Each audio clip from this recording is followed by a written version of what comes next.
자, 오늘 우리가 함께 나눠볼 이야기는요. 바로 삼손에 대한 이야기입니다. 삼손 하면 뭐가 떠오르시나요? 아마 엄청난 힘을 가진 장사, 그런 이미지가 먼저 떠오르실 텐데요.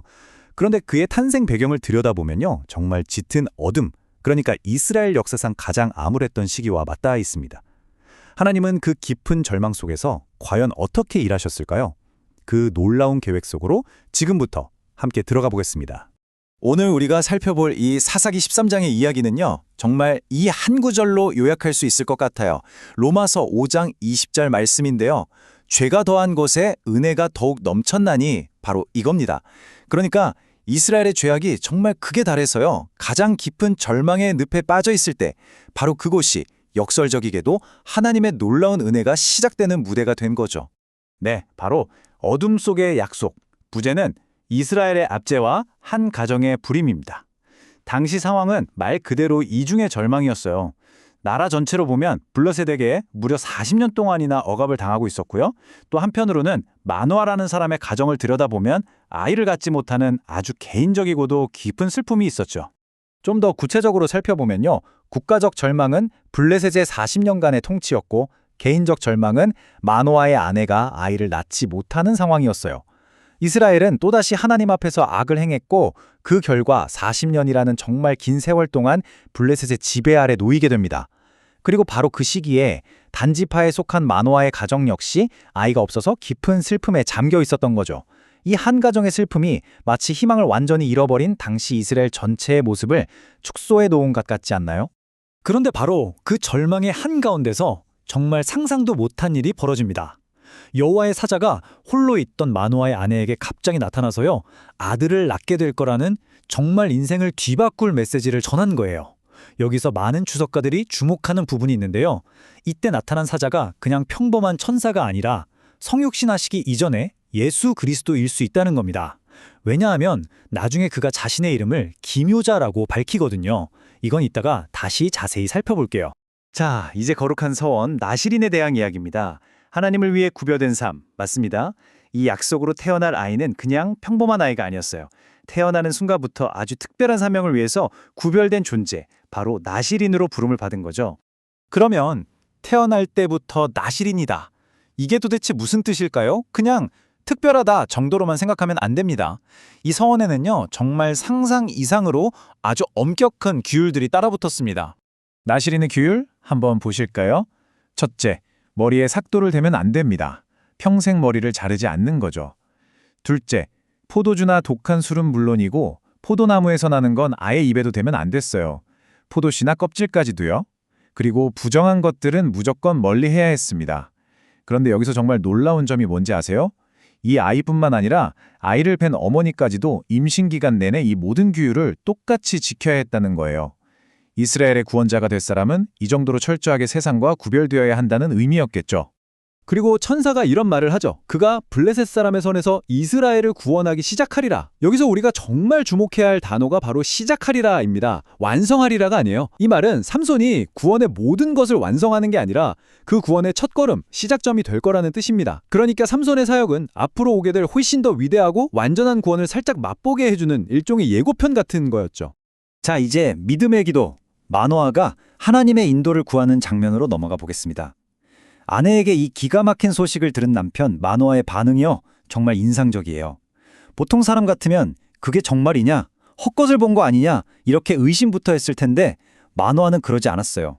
대신에 곧바로 하나님께 이 아이를 어떻게 길러야 할지 묻는 그런 믿음의 기도를 드립니다. 마노아의 기도를 한번 보세요. 주여 구하옵나니 우리가 그 낳을 아이에게 어떻게 행할지를 우리에게 가르치게 하소서. 어떻습니까? 약속 자체를 의심하는 게 아니라 그 약속에 따르는 책임을 먼저 생각하고 있죠. 하나님 알겠습니다. 그런데 이 귀한 아이를 저희가 어떻게 길러야 합니까? 이야, 이게 바로 진짜 믿음에서 나오는 질문 아닐까요? 하나님은 이 진실한 기도에 응답해 주십니다. 천사가 두 번째로 방문하죠. 그런데 재미있는 건 이번에도 밭에 혼자 있는 아내에게 먼저 나타났다는 거예요. 아내는 너무 기뻐서 막 달려가서 남편을 데려오고요. 마노아는 천사에게 정말 아내에게 말씀하신 분이 맞습니까? 하고 확인합니다. 그러자 천사는 뭔가 새로운 지시를 내리는 대신에 이전에 했던 나시린의 규율에 대한 지시를 다시 한번 아주 똑같이 반복해서 강조합니다. 새로운 정보가 아니라 순종이 더 중요하다는 걸 보여주는 거죠. 자, 이제 이야기의 클라이맥스입니다. 불꽃 속의 경위. 사자가 자신의 신성을 드러내는 장면이죠. 마노아는 너무 감사한 마음에 이 신비한 손님에게 음식을 대접하려고 해요. 그런데 이 사자는 자기를 위해 음식을 준비하지 말고 하나님께 번제로 바치라고 말합니다. 마노아는 이제 그가 누구인지 너무 궁금했겠죠. 그래서 이름을 물어봅니다. 당신의 이름이 무엇입니까? 그러자 사자가 아주 신비로운 대답을 해요. 어찌하여 내 이름을 묻느냐? 그러면서 이렇게 말하죠. 내 이름은 기묘자라. 기묘하다는 건 비밀스럽고 경이롭다는 뜻이에요. 그런데 이 이름 어디서 들어본 것 같지 않으세요? 맞습니다. 이사야서 9장 6절에서 앞으로 오실 메시아를 가리켜 그의 이름은 기묘자라고 예언하거든요. 이 말을 듣는 순간 이 사자가 평범한 존재가 아니라는, 바로 신적인 존재라는 사실이 확 드러나는 겁니다. 마노아가 바위 위에서 제물을 바치자 정말 눈앞에서 믿을 수 없는 일이 벌어집니다. 제단에서 불꽃이 하늘로 확 치솟아 오르는데 바로 그 순간 여호와의 사자가 그 불꽃에 휩싸여서 함께 하늘로 올라가 버린 거예요. 이건 뭐 빼도 박도 못하는 증거죠. 그가 하늘로부터 온 신적인 존재라는 사실을 두 눈으로 똑똑히 목격한 겁니다. 이 어마어마한 광경을 본 마노아는 그만 소리를 지르며 외칩니다. 우리가 반드시 죽으리니 이는 우리가 하나님을 보았음이로다. 그야말로 극심한 공포에 사로잡힌 거죠. 왜냐하면 당시 사람들은 죄인인 인간이 거룩하신 하나님을 직접 보면 반드시 죽는다고 믿었거든요. 그 압도적인 경외감 앞에서 조금 전까지 믿음의 기도를 드렸던 마노아의 믿음이 순간적으로 확 흔들려 버린 겁니다. 바로 이 절체절명의 순간에 남편 마노아의 두려움과 아내의 믿음이 정말 선명하게 갈립니다. 남편은 우리가 하나님을 봤으니 이제 죽었다 하면서 공포에 떨고 있는데, 아내는 뭐라고 하죠? 여호와께서 우리를 죽이려 하셨다면 우리 재물을 받지도 않으셨을 것이고 이 약속도 주지 않으셨을 것입니다 하면서 오히려 남편을 위로해요.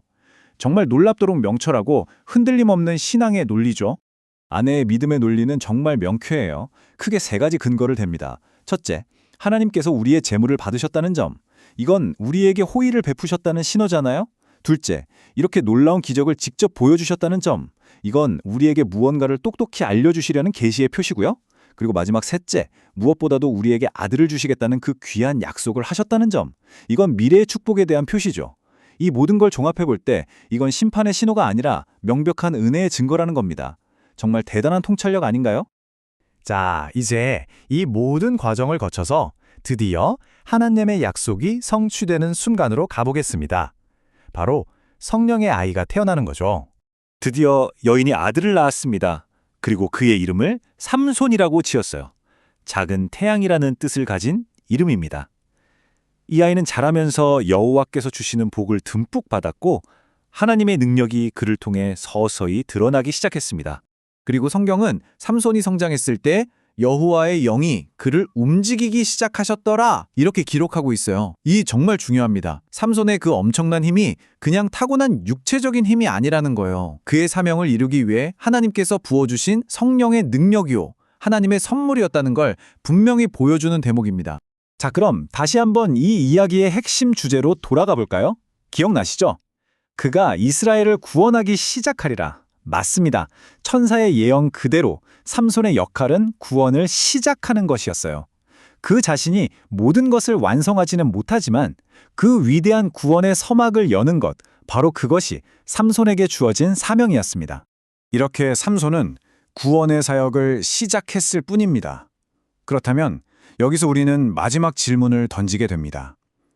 삼손이 시작했지만 끝내 완성하지 못했던 그 구원의 사역을 온전히 그리고 영원히 완성하신 분은 과연 누구일까요? 네, 삼손의 이야기는 바로 그 한 분을 향한 거대한 이정표와 같습니다. 우리를 진정한 어둠에서 건져내시는 그분을 말이죠.